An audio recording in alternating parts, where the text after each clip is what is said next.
नमस्कार भाइयों। कल की कक्षा में हम लोग रक्त वाला टॉपिक देख रहे थे।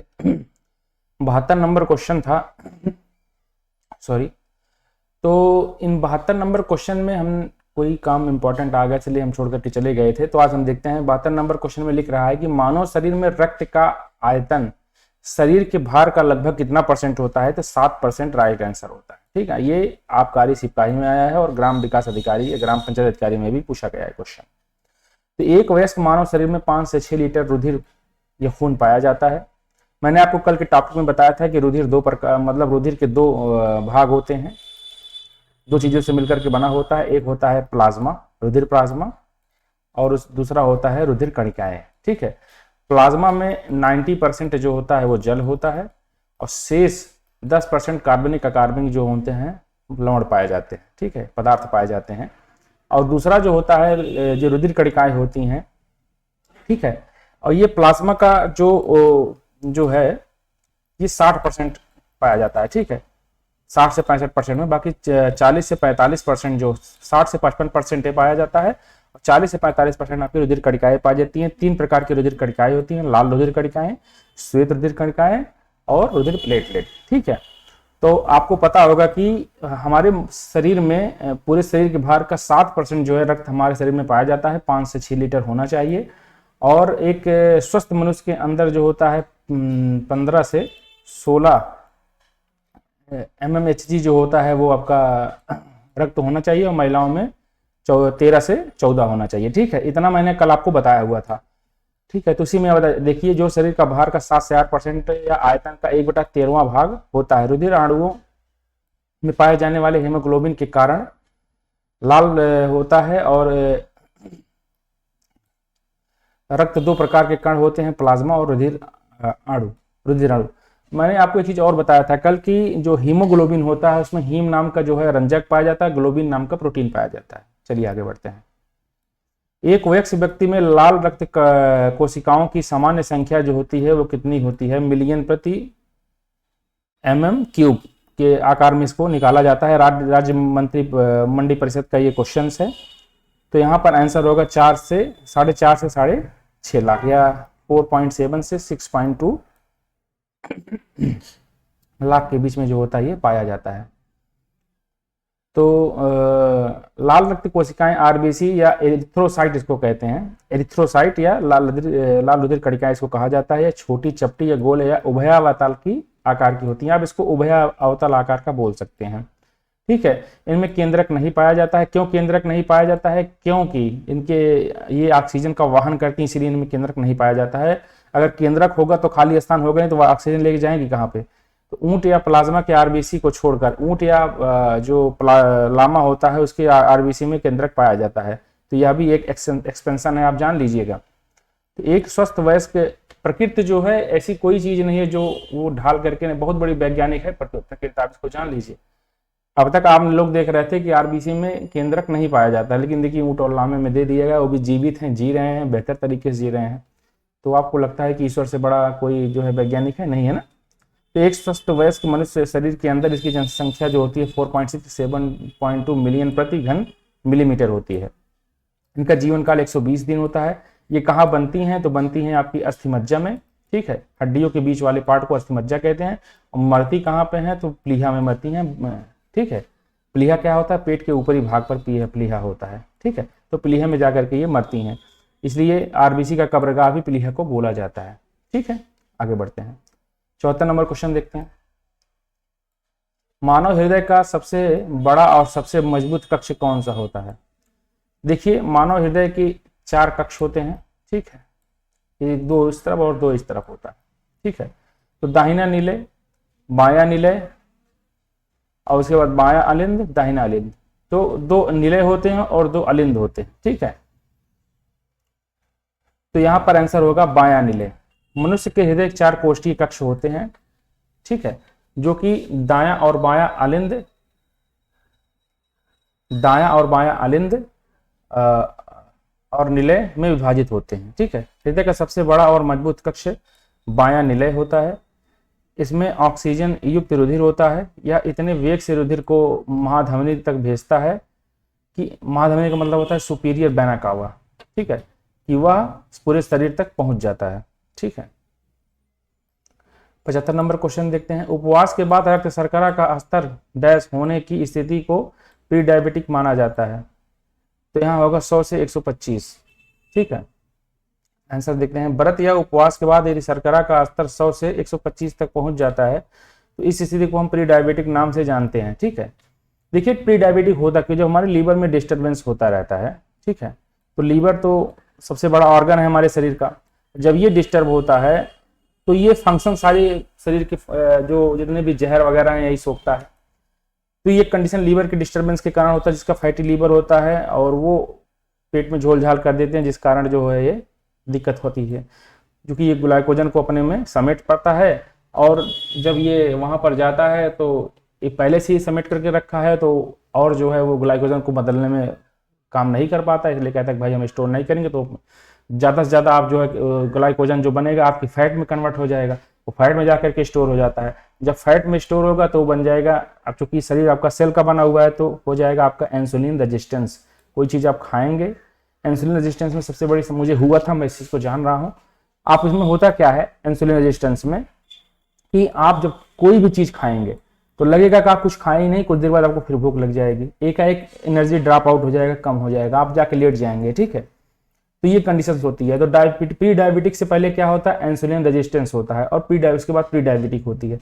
इंसुलिन रेजिस्टेंस में आपको जो है खान पान, क्योंकि आपका वेट ज़्यादा रहेगा, लीवर आपका फैटी रहेगा। जब लीवर फैटी रहेगा तो आपका स्टमक जो होता है, जिसे हम उदर या पेट कहते हैं, वहाँ पर आपको पता होगा कि लैंगरहैंस दीपिकाएं होती है, जिसमें कि अल्फा कैवी होते हैं, अल्फा सेल्स होते हैं, बीटा सेल्स होते हैं। बीटा सेल्स आपका क्या निकालता है वहाँ बीटा सेल आपका जो होता है वो इंसुलिन को स्रावित करने के लिए महत्वपूर्ण योगदान करता है।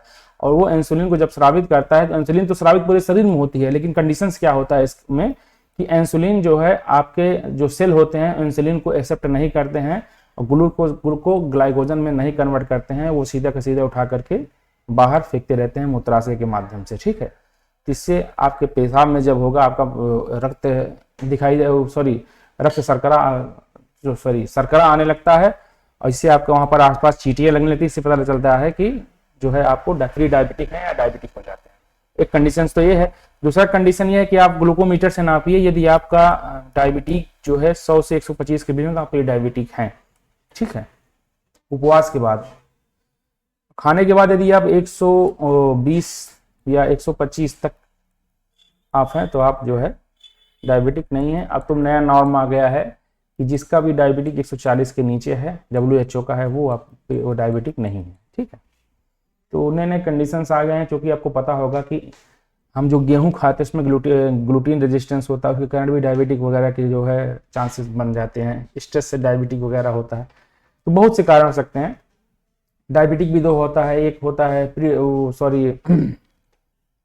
जो बचपन वाले में होना है, और टाइप 1 डायबिटीज, टाइप 2 डायबिटीज होता है ना, वही। तो एक ऐसी स्थिति होती है जिसमें व्यक्ति के शरीर में ग्लूकोज की मात्रा सामान्य मात्रा से प्रतिशत। देखिए मुझे जब इंसुलिन रेजिस्टेंस स्टार्ट हुआ था तो मैंने बहुत मेहनत करके इसको वापस किया। आप भी रिकवर कर सकते हैं, बस आपको दूध के आहार को छोड़ना पड़ेगा, खाने में 2 रोटियां खानी पड़ेगी, वो भी 2 रोटी आपकी जो है वो उसमें जो गेहूं का आटा होगा उसको छोड़ना पड़ेगा, चावल आपको एकदम छोड़ देना पड़ेगा, आलू छोड़ देना पड़ेगा।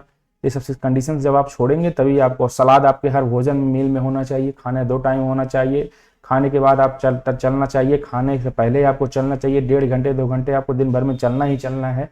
ठीक है, कुछ काढ़ा होता है उसको बना करके पी जाता है, इससे जो होता है आपकी डायबिटीज होती है वो प्री डायबिटिक होती है, या आपकी इंसुलिन रेजिस्टेंस होती है वो ठीक हो जाती है, जो कि वजन आपका घटेगा सब ठीक हो जाएगा, क्योंकि आपका लीवर जो फैटी था वो सही हो जाएगा।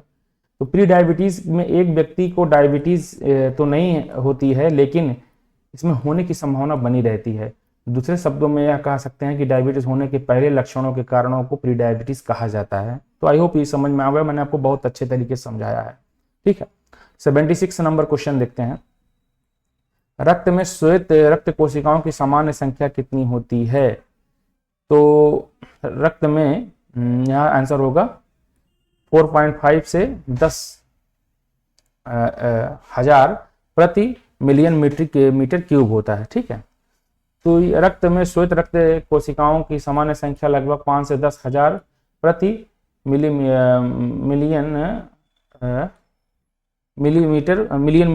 मिलीमीटर क्यूब होता है। इन्हें हम ल्यूकोसाइट कहते हैं। इरिथ्रोसाइट किसको कहते हैं? आरबीसी को कहते हैं। ल्यूकोसाइट किसको कहते हैं? तो आप इसको डब्ल्यूबीसी को कहते हैं। श्वेत रक्त कणिकाओं की जीवन औसतन 2 से 5 दिन होती है। श्वेत रक्त कणिकाओं में हीमोग्लोबिन का अभाव पाया जाता है, जिसके कारण ये देखने में श्वेत दिखाई देते हैं। डब्ल्यूबीसी शरीर में किसी भी प्रकार के रोगाणुओं को प्रवेश से रोकती है और शरीर के रोगों की रक्षा करती है। आकार और संरचना में यह अमीबा के समान होती है और इसमें केंद्रक होता है। ठीक है। 77 नंबर देखते हैं क्वेश्चन। मनुष्यों को किस अंग के प्रहृदय या कोरोनरी धमनी यह विद्यमान होती है? तो मस्तिष्क में, हृदय में, फेफड़े में या गुर्दा में? तो हृदय में जो होगा। ठीक है। मानव शरीर में कोरोनरी धमनी विद्यमान होती है और हृदय पूरे शरीर में रक्त को पंप करता है, मतलब ऊपर से लेकर नीचे तक फेंकता रहता है। रक्त में ऑक्सीजन और पोषक तत्व होते हैं जिनकी आवश्यकता शरीर के सही कार्य करने के लिए होती है। हृदय शरीर के अन्य भागों में रक्त की सप्लाई करने वाली एक रक्त वाहिकाओं को धमनियों को कहते हैं। यदि ये धमनियां सक्रिय हो जाती हैं तो यह ब्लॉक हो जाता है, तो परिणाम स्वरूप हृदय में रक्त का प्रवाह कम हो जाता है। तो इसके लिए आपको क्या कहते हैं? एंजियोप्लास्टिक वगैरह करने के लिए कहते हैं। आपको पता ही होगा, आजकल बहुत ज़्यादा ये निकल गया है।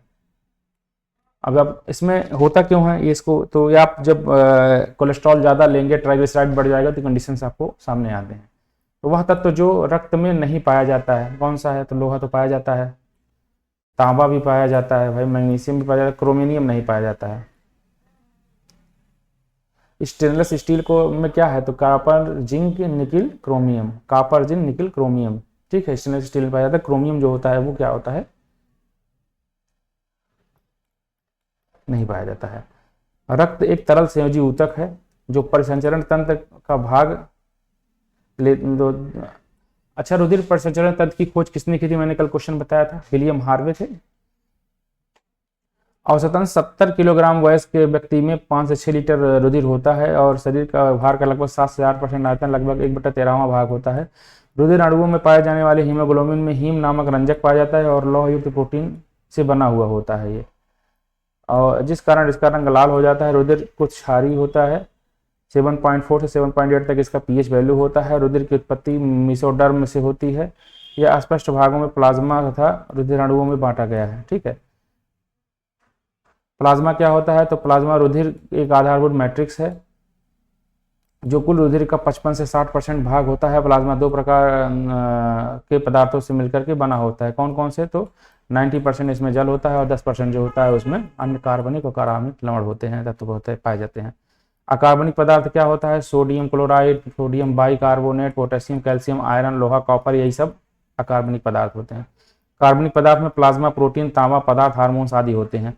रुधिर अणुओं में तो ये रुधिर अणु जो होते हैं 40 से 45% भाग पाए जाते हैं। इसमें डब्ल्यूबीसी, आरबीसी और प्लेटलेट पाया जाता है। आई होप आपका जो रुधिर था क्लियर हो गया। हृदय को ज़्यादा इसमें नहीं कवर किया गया है। ठीक है। हृदय में ट्राइकस्पिड वाल्व होते हैं, बाइकस्पिड वाल्व होते हैं, सुपीरियर वेना कावा होता है, इंफीरियर वेना कावा होता है। ठीक है। जो कि आपका सुपीरियर वेना कावा जो होता है लेफ्ट आर्टरी, राइट आर्टरी से जुड़ा हुआ होता है। आगे उसको बताएंगे जब आपको हृदय पढ़ाएंगे अलग से, तो वहां पे बताएंगे आपको। ठीक है। तो ये रहा हमारा क्या? रुधिर और हार्ट। तो हम देखते हैं वह श्वसन तंत्र या रेस्पिरेटरी सिस्टम। श्वसन तंत्र जिससे हम सांस लेते हैं और सांस छोड़ते हैं, इसको हम क्या कहते हैं? श्वासोच्छ्वास कहते हैं। इसी को हम श्वसन तंत्र कहते हैं। 79 नंबर क्वेश्चन देखते हैं। फेफड़ों की बाहरी आवरण परत को क्या कहा जाता है? फुफ्फुसावरण, श्वास नलिया, श्वास नली तो नहीं होगा भैया, ब्रोंकियल या श्लेष्मा झिल्ली? तो शायद बाहर वाला श्लेष्मा झिल्ली होगा जो मुझे लग रहा है। फेफड़े की बाहरी परत को क्या कहते हैं? ए इज द राइट आंसर होगा। तो इसमें श्लेष्मा झिल्ली नहीं होगी, इसमें होगा आपका फुफ्फुसावरण। ठीक है। ये इंटरनल फैक्टर होगा, हो सकता है श्लेष्मा झिल्ली अंदर वाला हो।